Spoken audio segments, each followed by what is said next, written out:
오늘의 말씀 사무엘하 6장 1절부터 11절입니다. 다윗이 이스라엘에서 뽑은 무리 3만 명을 다시 모으고 다윗이 일어나 자기와 함께 있는 모든 사람과 더불어 바알레 유다로 가서 거기서 하나님의 궤를 메어 오려 하니 그 궤는 그룹들 사이에 좌정하신 만군의 여호와의 이름으로 불리는 것이다. 그들이 하나님의 궤를 새 수레에 싣고 산에 있는 아비나답의 집에서 나오는데 아비나답의 아들 우사와 아효가 그 새 수레를 모니라. 그들이 산에 있는 아비나답의 집에서 하나님의 궤를 싣고 나올 때에 아효는 궤 앞에서 가고 다윗과 이스라엘 온 족속은 잣나무로 만든 여러 가지 악기와 수금과 비파와 소고와 양금과 제금으로 여호와 앞에서 연주하더라. 그들이 나곤의 타작 마당에 이르러서는 소들이 띠므로 우사가 손을 들어 하나님의 궤를 붙들었더니 여호와 하나님이 우사가 잘못함으로 말미암아 진노하사 그를 그곳에서 치시니 그가 거기 하나님의 궤 곁에서 죽으니라. 여호와께서 우사를 치심으로 다윗이 분하여 그곳을 베레스 우사라 부르니 그 이름이 오늘까지 이르니라. 다윗이 그날에 여호와를 두려워하여 이르되 여호와의 궤가 어찌 내게로 오리요 하고 다윗이 여호와의 궤를 옮겨 다윗성 자기에게로 메어가기를 즐겨하지 아니하고 가드 사람 오벳 에돔의 집으로 메어간지라. 여호와의 궤가 가드 사람 오벳 에돔의 집에 석 달을 있었는데 여호와께서 오벳 에돔과 그의 온 집에 복을 주시니라. 아멘. 주님의 은혜가 늘 함께 하시기를 바랍니다. 우리 믿음의 사람들이 하는 기도 가운데 하나가 주님 저와 동행해 주세요. 주님 저와 함께 해 주세요. 라고 하는 기도가 있겠죠. 예수님의 별명이기도 한 임마누엘, 이게 하나님이 우리와 함께 하신다는 뜻이잖아요. 우리는 다 하나님과 함께하는 살기를 함께하는 삶을 살기를 원합니다. 여러분들과 하나님과 함께 살기를 원하시죠? 아멘. 하나님과 동행하는 거 얼마나 복된 일입니까? 그런데 우리가 좀 잊어버리는 것 가운데 하나가 뭐냐면 하나님이 어떤 분인가 하면 하나님은 온 우주를 만드신 창조주시고 또 극도로 거룩하신 분이에요. 그러니까 원래 거룩한 분과 함께하는 것은 매우 위험한 일이거든요. 위험한 일. 거룩하지 않는 자가 거룩한 하나님과 함께하는 것은 매우 두려운 일입니다. 그러니까 하나님이 임재하시는 것, 하나님이 나와 함께 하시는 것, 하나님과 함께 동행하는 것은 매우 복된 일이고 즐거운 일이지만 또 한편으로는 매우 위험한 일이고 두려운 일이다 라고 할 수가 있어요. 우리는 이 사실을 잘 알아야 돼요. 하나님 나와 함께 해주세요 라고 기도할 때마다 하나님과 함께 하는 게 좋은 일이지만 또 하나님이 나와 진짜 함께 하시는 것은 매우 두려운 일이다 라는 것을 알아야 되는 거예요. 오늘 이 본문의 이야기가 바로 그 주제를 이야기하고 있어요. 하나님과 함께 하는 것. 오늘 제목이 뭐죠? 설교 제목? 두려운 동행. 하나님이 나와 함께하는, 하나님과 동행하는 게 좋은데 그게 또 두려운 일이다 라는 거예요. 자, 오늘 본문을 이해하려면 법궤라는 것을 알아야 되는데 법궤는 뭐냐 하면 조그만 나무 상자예요. 나무 상자인데 그 안에 하나님이 이스라엘과 함께 하셨다 하는 중요한 징표가 들어있어요. 그래서 이 여호와의 법궤는 무슨 의미를 가지고 있는가 하면 하나님이 이스라엘과 함께 한다는 뜻이에요. 여호와의 법궤가 이스라엘의 맨 가운데 딱 있었거든요. 실로라고 하는 곳에 있었는데 그 실로라는 곳에 있다는 것은 뭐냐면 이스라엘과 하나님이 함께 하신다는 뜻이에요. 그래서 실로라고 하는 곳에 성소가 있었는데 그 성소에 법궤를 딱 두고 이스라엘 사람들이 그곳에 와서 예배를 드리고 하나님을 만나고 하나님의 보호하심과 인도하심을 구했어요. 그러니까 법궤는 곧 하나님이 우리와 함께 하신다는 뜻을 가지고 있어요. 자, 그런데 오늘 이 법궤가 그 실로를 떠나서 본문에 보면 바알레 유다, 좀 다른 말로 말하면 기랏 여아림이라고 하는 조그만 산동네에 있었어요. 아까 분명히 말했죠. 제가 이 법궤가 실로에 있다고 그랬는데 실로에 있지 않고 산지 조그만 마을, 기랏 여아림이라고 하는 마을에 있었어요. 얼마 동안 있었는가 하면 약 70년 동안 있었어요. 오늘 우리가 읽은 본문에 지금 다윗이 법궤를 찾으러 가는 그 일 있기 전 70년 전에 이 법궤가 실로에서 떠났던 거예요. 왜 그랬는가 하면 여러분 이스라엘과 블레셋이라고 하는 옆에 나라랑 맨날 싸웠거든요. 근데 이때는 블레셋이 강했어요. 70년 전. 그래서 이스라엘과 블레셋이 싸우다가 이스라엘이 점점 지는 거예요. 그러니까 이스라엘이 생각하기를 안 되겠다. 우리가 블레셋과 싸워 이기려면 여호와의 법궤 하나님이 우리와 함께 하시겠다 생각을 했어요. 그 생각까지는 좋아요. 그런데 문제는 실로에 잘 계시는 법궤를 야 우리 전쟁터로 모시고 와라. 왜요? 전쟁터로 오면 좀 더 하나님이 우리와 함께 하시니까 우리를 도와서 우리가 승리할 수 있을 거야. 그러니까 하나님이 실로에 계실 때는 힘이 좀 약하고 우리와 함께 전쟁터에 오면 우리와 가까우니까 우리를 좀 더 도울 수 있을 거야 라고 생각을 한 거예요. 그래서요. 그 당시 제사장인 엘리가 나이가 많아서 그의 두 아들이 대신 법궤를 메고 전쟁터에 왔어요. 와 이제 승리할 수 있을 것 같잖아요. 그죠? 법궤가 왔으니까 하나님이 우리와 함께 하시니까 근데 결과가 어떻게 됐죠? 이스라엘이 졌어요. 엘리 대제사장의 두 아들도 죽었어요. 그리고 심지어는 그 법궤를 빼앗겼어요. 블레셋은요 힘을 내어서 법궤를 빼앗을 뿐만 아니라 그 법궤가 있던 실로에 가서 그 실내를 다 파괴시켜 버렸어요. 그러니까 이스라엘의 하나님 여호와의 법궤를 뺏어오고 법궤가 있었던 그 실로마저도 그 성소마저도 다 파괴해 버렸어요. 그러니까 이스라엘은요 하나님이 우리와 함께 하시면 승리할 수 있을 거야. 맞는 말이죠. 올바른 신앙 고백이잖아요. 근데 그거를 자기들 방식으로 어떻게 보면 해석을 한 거예요. 아니 실로에 있으면 하나님이 팔이 짧아서 못 도우세요? 그건 아니잖아요. 그죠? 이스라엘이 말씀대로 잘 살면 되는데 그렇게 하지는 않고 법궤를 가져온 일을 해서 뺏겨버린 거예요. 법궤가 블레셋으로 갔어요. 근데 하나님이 블레셋에 또 붙잡혀 있던 분은 아니잖아요. 법궤가 블레셋으로 가자마자 그곳에서 난리가 났어요. 많은 사람들이 죽고요. 블레셋의 신전에서 블레셋의 신상이 있잖아요. 신상. 만들어 놓은 상들이 다 머리가 잘리고 팔이 잘리는 일들이 벌어지는 거예요. 그러니까 블레셋 사람들이 너무나 두려워서 야, 안 되겠다. 이 여호와의 법궤를 우리가 가지고 있으면 안 되겠다. 돌려보내자. 해가지고는 두 마리 소에다가 해가지고 수레에 실어서 베세메스라는 곳으로 보냈어요. 이 베세메스는 이스라엘과 블레셋 사이의 국경에 있는 조그만 마을이에요. 근데 그 베세메스 사람들이 여호와의 법궤가 오니까 어떻게 보면은 구경거리잖아요. 그죠? 그러니까 다 가서 법궤를 보고 보다가 그러니까 여호와의 법궤 거룩하신 하나님의 임재를 자기 마음대로 구경거리 삼다가 하나님이 또 그것도 치셨어요. 베세메스 사람들이 또 깜짝 놀라는 거예요. 큰일 났잖아요. 그죠? 괜히 이걸 왜 우리한테 줘가지고 이 난리가 나냐. 그래서 베세메스 사람들이 자기들 마을에서 좀 더 떨어진, 좀 더 이스라엘 쪽에 산지 마을, 숲이, 나무가 많은 아주 좀 어떻게 보면 외진 그 기럇 여아림 사람들에게 부탁을 해요. 야, 너희들이 내려와서 이 법궤를 좀 대신 가져가라. 우리가 감당이 못하니까 우리가 하나님과 함께 할 수 없어. 그러니까 가져가. 근데 기럇 여아림에 있던 아비나답이라고 하는 사람이 있었는데 그 사람이 기꺼이 여호와궤를 메어다가 자기 집에 들여놔요. 그리고 그의 아들 엘리아사를 거룩하게 구별해서 그 궤를 지키는 일을 맡겨요. 이게 이제 사무엘상 7장에 기록된 거예요. 그러니까 그 아들 엘리아사는 여호와의 법궤를 지키는 마치 제사장 같은 일을 하면서 그 아비나답의 집에 법궤가 이제 보관된 거예요. 자, 그리고 나서 사실은 이스라엘은요, 사무엘이 이제 다스리고, 그 다음에 그 유명한 사울 왕이 다스려요. 그리고 나서 사울이 죽고 나서 누가 왕이에요? 다윗이 왕이 되었죠. 그죠? 다윗이 왕으로도 한 7년, 8년 정도 다스린 때예요.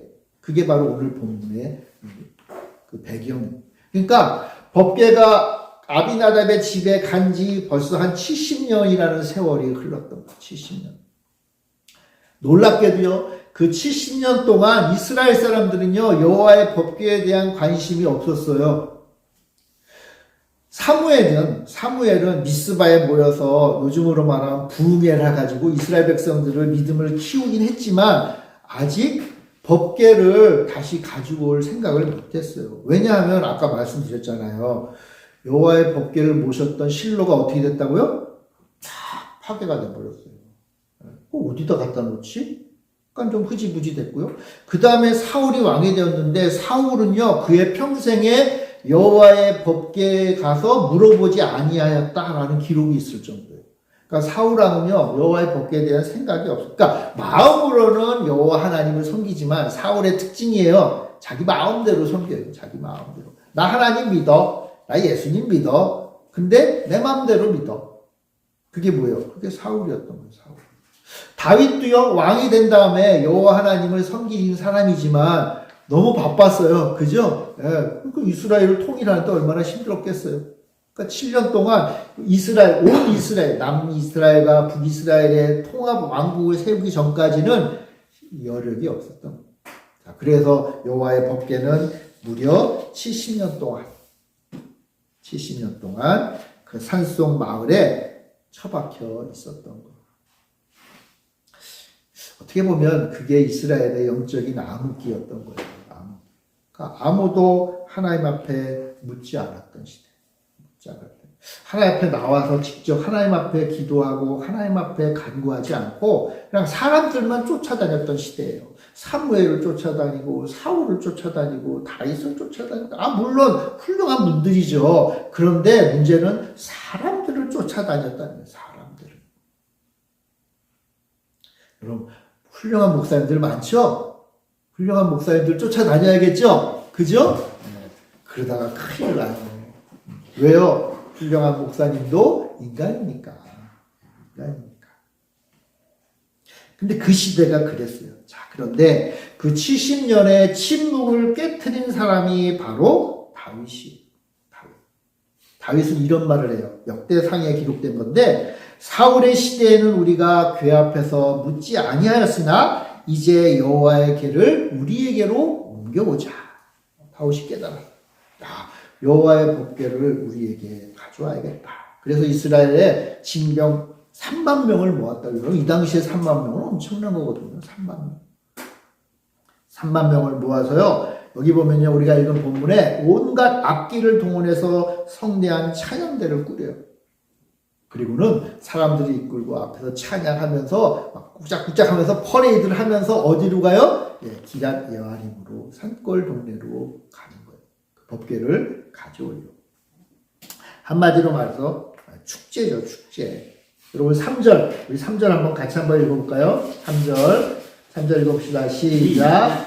그들이 하나님의 궤를 새 수레에 싣고 산에 있는 아비나답의 집에서 나오는데 아비나답의 아들 우사와 아이오가 그 새 수레를 모니라. 하나님의 궤를 새 수레에 싣고 아비나답의 집에서 나와요. 아비나답의 아들이라 그랬는데 그 아들이기보다는 손자 쪽 되겠죠. 70년이 지났으니까. 그렇죠? 손자 우사와 아이오가 그 새 수레를 몰았다 그랬어요. 여러분 3절을 읽어보면 뭐 문제가 있어 보입니까? 3절? 새 수레에 실었잖아요. 얼마나 멋집니까? 아마 최고급 나무로 수레를 만든 다음에 한 번도 사용하지 그 멋진 수레에 법궤를 얹고 이제 옮기기 시작해요. 이 정도면 하나님이 기뻐하시겠지. 이 정도면. 그럼 우리가 하나님 앞에 무엇인가를 할 때 하나님 이 정도면 하나님 만족하시죠? 라고 해보신 적 있어요? 이 정도라도 하면 얼마나 좋아요. 그죠? 여러분, 하나님 앞에, 하나님 정말 이 정도면 만족하시죠? 라는 삶을 살아야 돼요. 그렇게 살아야 돼요. 그죠? 내 스스로 생각할 때 최고의 것을 하나님 앞에 드려야 되잖아요. 그죠? 최선을 다해서 하나님을 섬겨야 돼요. 지금 다윗과 이스라엘은 그러고 있어요. 최선을 다하고 있어요. 근데 이 3절이 율법 위반이 바꿔 말하면 영적인 타락이에요. 왜요? 민수기 7장에 보면 이 하나님의 법궤를 옮길 때 이렇게 옮겨라라고 하나님이 직접 말씀하셨어요. 새 수레에 실어서 옮기라고 하지 않으셨어요. 뭐라고 얘기했는가 하면 레위인들 가운데 고하 자손들이 있어요. 레위인들도 아무나 하면 안 돼요. 레위인들 가운데 고하 자손들이 장대가 있어요. 장대. 이 법궤에는요 양쪽에 네 구퉁이에 고리가 있거든요. 그 고리에 나무 장대, 그 장대도요 만들어 놔야 돼요. 그 장대를 딱 꿰어서 네 구석에 이제 레위인이 이렇게 드는 거예요. 마치 어깨에 매는 거예요. 매는 거. 매고 어떡하라? 옮기라 그랬어요. 매고 옮기라. 근데 지금 어떻게 하고 있어요? 새 수레에 싣고 가고 있어요. 겉보기에는 멋있죠. 번쩍번쩍했을 거 아닙니까? 왕이 만든 수레인데. 근데 여러분 이 새 수레에 실어서 법궤를 나르던 일을 옮기는 일을 누가 했는지 아세요? 블레셋인들이 70년 전에 했던 일이에요. 그러니까 블레셋 사람들은 그렇게 옮겼어요. 블레셋 사람들이 그렇게 하는 거는 그러려니 해요. 근데 하나님의 백성 이스라엘은 하나님의 말씀을 들어야 될 거 아니에요. 그죠? 아니 말씀이 없으면요 우리 마음대로 하라는 거예요, 여러분. 근데 말씀이 있으면 그것대로 하라는 거예요. 그것대로. 근데 지금 이스라엘은 어떻게 해요? 다윗 왕뿐만 아니라 70년 동안 법궤를 지켰던 아비나답의 사람들마저도 하나님의 방법이 아니라 세상에 보기에 그럴듯하게 보이는 방법으로 법궤를 옮기고 있는 거예요. 우사와 아요가 있는데 아요가 맨 앞에 선 걸 보면 아요가 그래도 대장인 것 같아요. 우사는 그 옆에 서서 갔잖아요. 그런데 수레로 가다 보니까 덜컹한 거죠. 소들이 이렇게 움직이니까. 그러니까 우사가 놀래가지고 손을 대서 법궤가 넘어지지 않겠다. 막은 것 같아요. 이게 뭘 잘못한 거예요, 여러분. 이렇게 하다 보면 넘어지면 안 되잖아요. 그죠? 막아야지. 우사가 뭘 잘못했어요? 근데 하나님은 우사를 치셨다.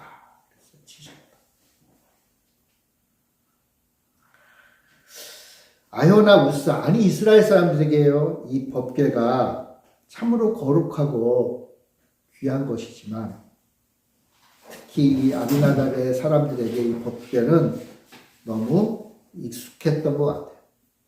왜요? 70년 동안 보던 거잖아요. 딴 이스라엘 사람들은 잘 못 보는데 이 가문은요 70년 동안 이거를 옆에서 보던 사람들이에요. 특히 뭐 아요나 우사 같은 사람들은 아마도 그 아버지의 대를 이어서 이 법궤를 만든 총책임자였던 것 같아요. 매일 아침에 일어나면 눈으로 보이는 게 법궤예요. 아마 법궤 앞에 나와서 예배를 드렸을 것 같아요. 매일같이 드렸을 것 같아요. 얼마나 익숙해요. 익숙하면요 하나님의 임재에 대한 두려움이, 거룩함이, 긴장감이 사라져요. 그러니까 익숙함이 거룩함을 삼켜버렸어요. 대참사가 일어나죠. 우사가 흔들리는 법궤를 손을 대었어요. 하나님은요, 이 일에 대해서 7절에 이렇게 말씀하세요. 우리 7절 같이 한번 읽어봅시다. 7절 시작. 여호와 하나님이 우사가 잘못함으로 말미암아 진노하사 그를 그곳에서 치시니 거기 하나님의 배 곁에서 죽으니라. 잘못했다예요. 잘못했다. 잘못함이 이게 뭘까? 여러분 이 단어는요, 경솔하다, 불경건하다 그런 의미예요. 경건하지 않은 일을 했다는 뜻이에요. 그저 단순한 실수가 아니라 하나님 앞에 해서는 안 되는 불경건한 행동을 했다. 민수기 4장 15절에는요. 성물을 다룰 때 성물은 만지지 말라 그들이 죽으리라 라고 이미 말씀하셨어요. 하나님 물사가 불쌍해요. 불쌍하죠. 하나님 너무하신 것 같아요. 너무하죠. 근데 하나님은 당신이 하신 말씀대로 하신 거예요. 우사는요, 법궤를 만지면 안 되는 사람이에요. 익숙하긴 하지만, 그것을 오랫동안 섬겨왔지만, 그러나 만져서는 안 된다는 거예요. 만져서는 안 된다. 그러나 우사는 그것을 만졌어요. 내가 하나님의 임재하심의 그 법궤를 내가 지켜야겠다는 생각을 한 것 같아요. 거룩한 생각이죠. 그죠? 근데 그것은 하나님이 뜻에 어긋나요. 야, 내가 이 거룩한 교회를 지켜야지. 저는 가끔 그런 생각을 하는데, 우리 교회 하나님이 세우신 이 교회를 내가 지켜야지. 여러분, 믿음의 고백 같잖아요. 그죠? 아주 목사님이라면 당연히 해야 될 생각 같잖아요. 우리 여러분들 교회 장로님들, 권사님들, 집사님들, 하나님이 주신 이 교회를 내가 지켜야지. 좋은 생각 같잖아요. 그죠? 좋은 생각이에요. 여러분 그런 생각 가지시기 바랍니다. 네. 여러분 우리 집사님들 우리 교회 지켜야 될 거 아닙니까? 그쵸? 지키시기 바랍니다. 네. 큰일 났네 이제. 지켜야 되는데 내가 정말 지킬 수 있을까? 여러분 하나님은요 스스로 지킬 수 있는 분이에요. 하나님의 법궤는요 하나님이 수레에서 굴러 떨어지지 않게 하실 수 있는 분이에요. 내가 굳이 손을 대어서 지켜야 되는 게 아니에요. 교회도 마찬가지예요. 여러분 착각하면 안 돼요. 내가 빠지면 내가 안 하면 우리 교회 무너져? 택도 없는 소리예요. 이 교회는 누구 거예요? 하나님의 거. 하나님이 지키세요. 하나님이 누구를 통해서 지키시죠? 예, 우리의 수고를 통해서, 우리의 노력을 통해서 지켜주세요. 우리 부족한 사람들을 통해서 지켜주시는 거예요. 그러나 하나님이 지키시는 거예요. 목사가 여기 앉아가지고 하나님 제가 이 교회를 지키겠습니다. 하나님이 기특하게 여기시지만 왜요? 꼬맹이가 아빠 엄마한테 아빠 엄마 내가 우리 집 지킬 거야. 그러면 여러분 부모님이 어떡하죠? 이 바보 같은 놈을 혼내나요? 아니죠. 기특하게 보긴 보잖아요. 그치만 그 아이가 우리 집을 지킬 거라고 믿어요? 안 믿어요? 안 믿죠. 나중에 좀 크면 좀 할 수 있겠지. 지금은 아니야. 그러나 기뻐하잖아요. 마찬가지. 하나님은 하나님이 스스로 지킬 수 있는 분이세요. 우리는 뭐예요? 하나님 말씀대로 해야 되는 거예요. 말씀대로. 하나님이 이렇게 하라 했으면 그렇게 하면 돼요. 그렇게 하면 하나님은 우리를 지켜주시는 거예요. 우리 교회를 지키시고 우리 가정을 지키시고 우리의 삶을 지켜주시는 거예요. 근데 하나님이 우사의 잘못함에 징계를 내리셨어요. 인간의 편리함과 익숙함으로 하나님의 거룩함을 오염시켜서는 안 된다. 이걸 옆에서 다윗이 봤겠죠? 다윗이 너무 기뻐가지고 사람들 끌고 갔잖아요. 그죠? 아마 다윗은요, 우사 옆에서 수레를 끌고 갔을 수도 있어요. 그렇잖아요. 근데 우사가 이 일이 터지고 나니까 어떻게 됐어요? 죽어버렸어요. 다윗이 깜짝 놀랐겠죠? 깜짝 놀랐을 거예요. 그래서 이 다윗이요 너무나 두려워했어요. 너무나. 그래가지고요 우리 8절 한번 볼까요? 8절 9절 같이 한번 읽어봅시다. 8절 9절 시작. 여호와께서 우사를 치심으로 다윗이 분하여 그곳을 베레스 우사라 부르니 그 이름이 오늘까지 이르리라. 다윗이 그날에 여호와를 두려워하여 이르되 여호와의 궤가 어찌 내게로 오리요 하고. 다윗이요 분하다 그랬어요. 이 분하다는 말은요 슬프다는 뜻이에요. 다윗이 슬퍼하고요 두려워했어요. 여호와의 궤가 어찌 내게로 오랴. 야 이거 하나님의 법궤를 괜히 잘못 가져왔다면 큰일 나겠다. 나 죽을 수도 있겠구나. 그런 생각이 들만 하잖아요. 그죠? 그래가지고요 스톱 중지시킨 거예요. 가지고 이제 예루살렘으로 가져갈 생각이 사라졌어요. 근데 그렇다고 해서 법궤를 길 가운데 놔둘 수는 없잖아요. 이거 어떡하지?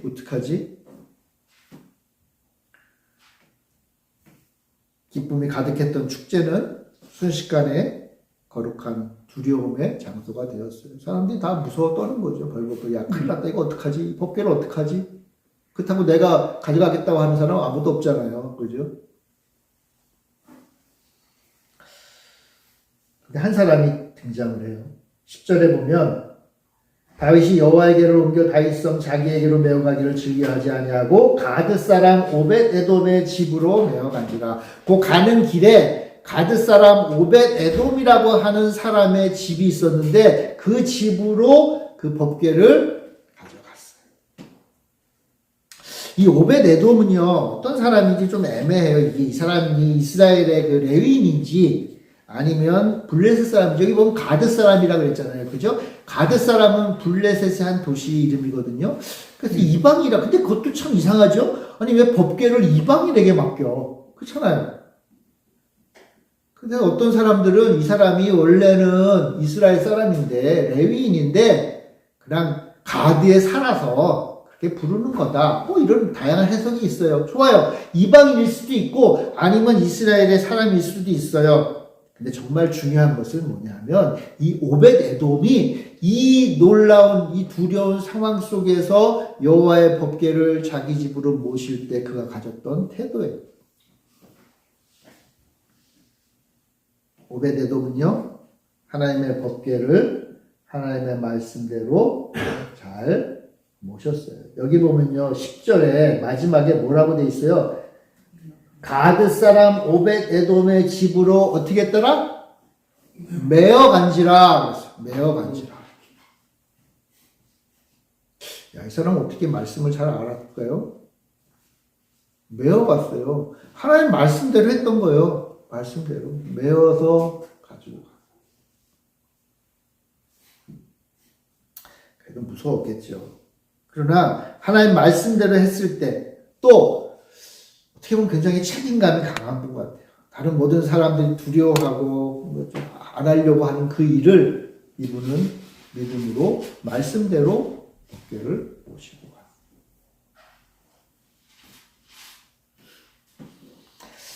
그 결과가 어떻게 되었을까요?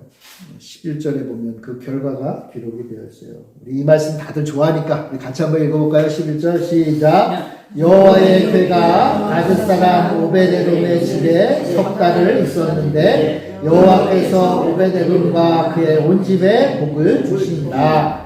석 달 있었는데 뭐 했다고요? 하나님께서 복을 주셨다. 복을 주셨다. 하나님이 함께하는 이 여호와의 법궤를 집에 모시니까 석 달 만에 복을 얻었어요. 복을 얻었다. 제가 얼마 전에 어디 카페를 갔는데 그 카페 뒤에 공터가 넓은 공터가 있어요. 그런데 그 근처 교회가 얼마 전에 불이 났대요. 불이 나가지고 교회당이 다 타버렸어요. 그러니까 그 교회당이 또 새로 예배 드릴 곳을 얻어야 되잖아요. 근데 그 카페 사장님이 자기 그 카페 뒤에 공터가 있으니까 그 공터에 그 비닐하우스 같은 게 있어요. 거기를 교회당으로 쓰라고 이렇게 한 것 같아요. 월세를 받지는 않겠죠? 뭐 받는지 안 받는지 모르지만. 그러면서 그 얘기를 들으면서 그 권사님 얘기를 들으면서 속으로 이런 생각을 했어요. 야, 이 권사님 이제 하나님의 큰 복을 받을지도 모르겠구나. 왜냐하면 어려운 교회를, 물론 하나님 우리에 다 모시고 살지만 교회를 자기 집 앞마당으로 가지고 온 거잖아요. 그죠? 자기 집 앞마당을 교회로 만들어 버린 거예요. 그죠? 야, 이거 하나님이 어떤 복을 주실까? 그런 생각이 들더라고요. 오벳 에돔이 받은 복이 뭐예요? 하나님의 법궤와 함께하는 복이에요. 늘 하나님과 동행하는 복을 얻게 된 거죠. 동행하는 복. 그래서 그 복이 넘쳤던 거. 얼마나 넘쳤는지요. 이 소식이 다윗에게 전달되었죠.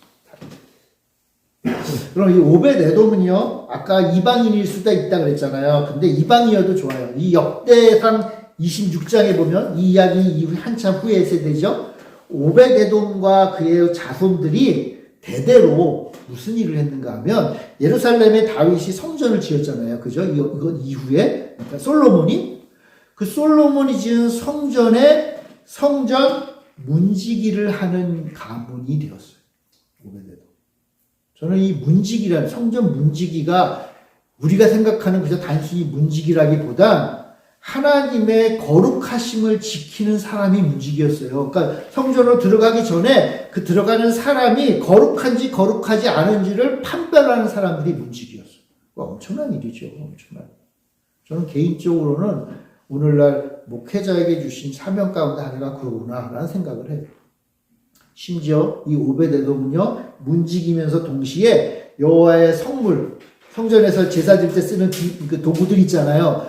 그 성물을 관리하는 일도 했어요. 그러니까 한마디로 말하면 오베데돔의 가문이 한 일이 뭐예요? 하나님의 거룩하심을 관리하고 지키는 일을 했어요. 엄청난 복을 받은 거예요. 엄청난 복.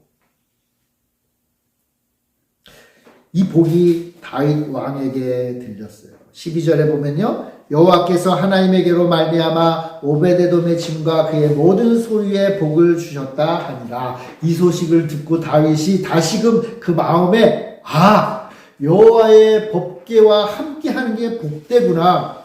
그가 석 달 전에 가졌던 그 열망을 다시금 깨우쳤어요. 다시 모셔와야겠구나. 대신 이전같이 뻑적지근하게 하지 않고 하나님의 말씀대로 해야겠구나 라는 생각이 든 거예요. 그래서 어떻게 합니까? 이 오베데돔의 집에 가서 여호와의 궤를 메고 예루살렘으로 오게 됩니다. 12절 마지막 부분에 이런 말씀이 있어요. 다윗이 가서 하나님의 궤를 기쁨으로 메고 오베데돔의 집에서 다윗성으로 올라갈새 13절 같이 한번 읽어볼까요? 시작. 여호와의 궤를 맨 사람들이 6걸음을 가매 다윗이 소와 살찐 송아지로 제사를 드리고. 이 말씀이 약간 이게 무슨 의미인지 저도 공부를 해봤어요. 수레로 몰았어요? 아니죠. 여호와의 궤를 메었어요. 메었는데 여기 보니까 여호와의 궤를 맨 사람들이 6걸음을 갔다 그랬어요. 여호와의 궤를 딱 메고 1걸음, 2걸음, 3걸음, 4걸음, 5걸음, 6걸음. 이렇게 6걸음을 힘차게 갔으리라 생각이 안 돼요. 약간 두려움이 있었을 것 같아요. 왜냐하면 괜히 1걸음 옮겼다가 또 지난번처럼 난리가 날지도 모르잖아요. 혹시 우리가 잘못한 거 없을까? 100% 완전하게 거룩함을 지키는 게 쉽지 않잖아요. 두려웠을 거예요. 자, 그런데 1걸음을 딱 내딛었네? 아직 살아있어요. 1걸음 더 내딛어볼까? 2걸음? 살아있네? 3걸음? 4걸음? 5걸음? 6걸음. 이상하게도요, 다윗은요, 6걸음을 딱 걸은 다음에 7번째 걸음을 걷지 않고 어떻게 했다 그랬어요? 하나님 앞에 제사를 드렸다. 이게 무슨 뜻일까? 물론 오베데돔의 집에서 예루살렘까지 그 긴 거리를 그래도 한 몇 킬로 되니까 그걸 이런 식으로 가진 않았겠어요. 아마 맨 처음에 있었던 일로 생각이 돼요. 이게 무슨 의미일까?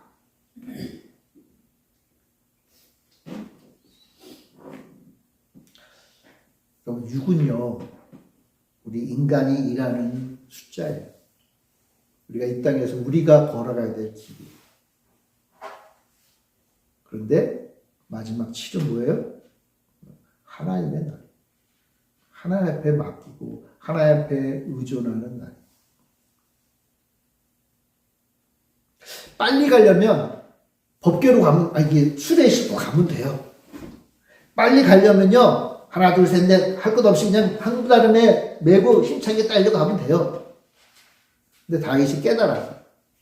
이게 하나님과 함께 하는 것은 우리의 방식대로 그저 빨리 간다고 될 문제가 아니다.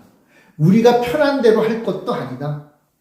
하나님의 말씀대로, 하나님의 뜻대로, 하나님의 시간표에 맞춰서 한 걸음 한 걸음 걸어가야 되는 거다.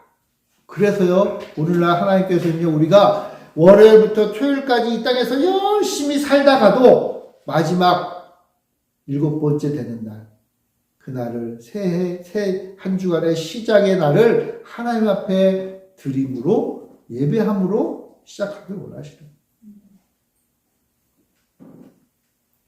하나님 앞에서 나를 낮추고 번거롭지만 느리지만 하나님의 시간에 맞게 하나님의 뜻대로 나아가는 게 귀한 것을 다윗이 이제 깨달았어요.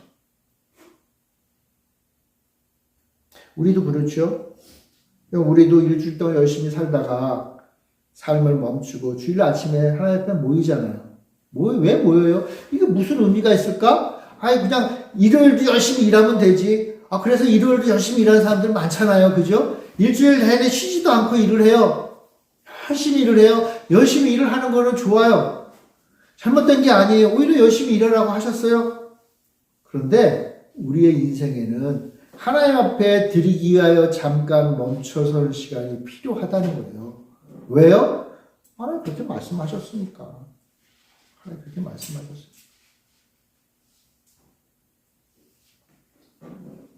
거룩한 멈춤의 시간이 우리에게 필요하다. 그러니까 다윗이 두 가지를 깨달은 거예요. 첫째는 뭐냐면 하나님의 방법대로 해야 된다. 하나님이 말씀하신 그 뜻대로 명령대로 해야 된다. 두 번째는요.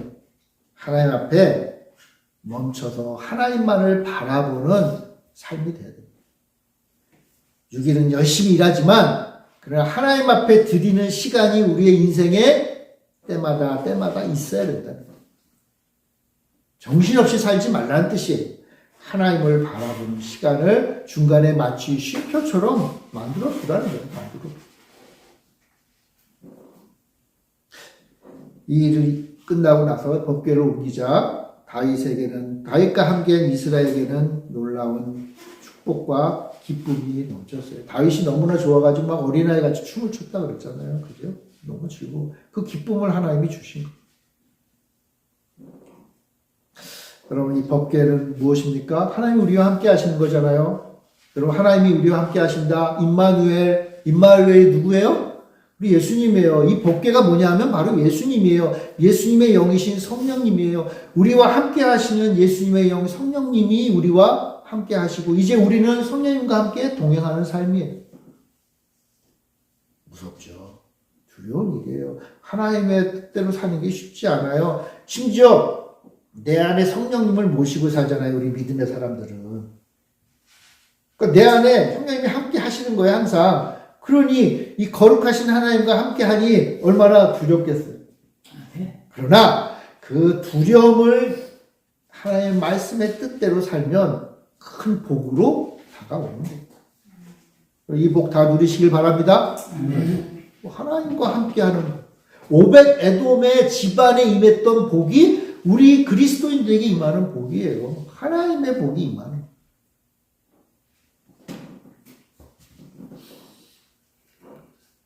그러므로 우리는 주님에 대한 두려움과 경외함을 잊어서는 안 되고 하나님이 기뻐하시는 방법대로 믿음의 삶을 살아야 돼요.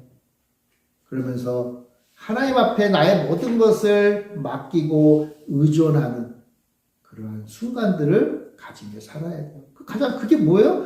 주일날 와서 예배 드리는 거예요, 여러분. 주일날 와서 내 인생의 번잡한 시간들 다 내려놓고 주님 앞에 나와서 내 인생에 잠시 쉼을 얻는 거예요. 그 쉼을 얻음으로써 우리에게 풍성한 기쁨이 임하는 거예요. 하나님이 기뻐하시는 대로 사는 인생이 되는 거예요. 예배가 주일날 아침마다 일어나기도 힘들고 교회 오는 것도 힘들고 당연히 힘들죠. 거룩하신 하나님을 만나는 게 쉽지 않은 거예요. 하지만 그렇게 하면 우리의 인생에 오벳에돔의 복이 임하고 다윗이 누렸던 기쁨이 임한다는 뜻이에요. 그래서 여러분 주일을 잘 지킵시다. 주일 예배를 잘 드리세요. 그럼 하나님 주시는 복이 임해요.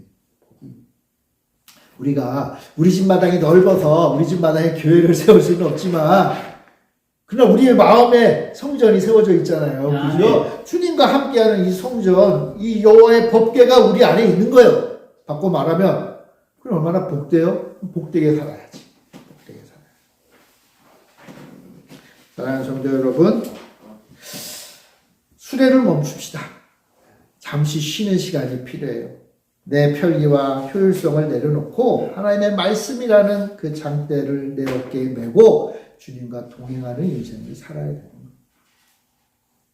그렇게 살 때 우리의 마음과 우리의 가정과 우리의 교회에 오벳 에돔의 복이 채워지고 다윗처럼 하나님을 향하여 기뻐하는 인생이 된다는 것. 우리 모두 다 오벳 에돔의 복을 받기를 간절히 바랍니다. 다윗처럼 기쁜 인생 됩시다. 네. 우리 교회 이 복으로 가득 차기를 간절히 바랍니다. 우리 기도하겠습니다. 사랑의 주님, 내 생각, 내 뜻대로 사는 어리석은 자가 되지 않게 하시고 하나님의 기뻐하시는 뜻대로 사는 하나님의 말씀대로 사는 우리 모두가 되게 하여 주옵소서. 그리하여 오벳 에돔의 복이 우리의 복이 되게 하여 주옵소서. 또 다윗처럼 하나님 앞에 모든 것을 내려놓고 하나님만 바라보는 시간을 가지는 주일마다 주님 앞에 나와 주님의 음성을 듣는 복된 인생들, 기쁨의 인생들이 다 되게 하여 주시옵소서. 우리에게 참으로 거룩하신 하나님과 함께하는 두려운 그러나 복된 동행이 끊어지지 않게 하여 주시옵소서. 감사드리며 예수님의 이름으로 기도합니다. 아멘. 아멘.